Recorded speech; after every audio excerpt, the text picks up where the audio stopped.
immunology. Any of the guidelines for vaccines, You know- do any of the guidelines for vaccines from the government include previous infection as something to base your decision-making on with vaccines? Do any of the guidelines involve previous infection?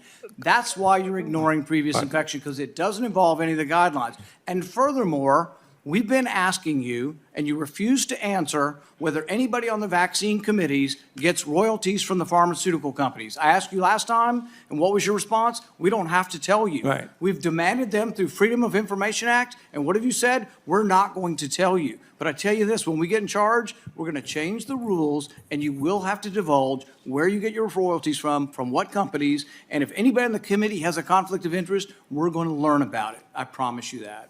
Mr. Chair, can I respond to that, please? May.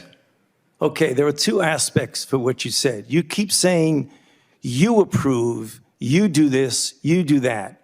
The committees that give the approval are FDA through their advisory committee.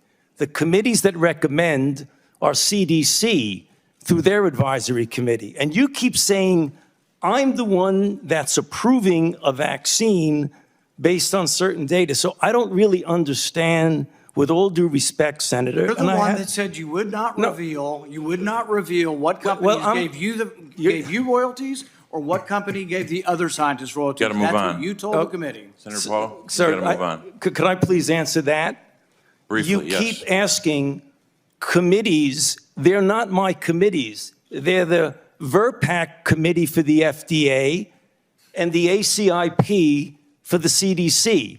So I don't have any idea what goes on And they with won't reveal, as well as you won't reveal.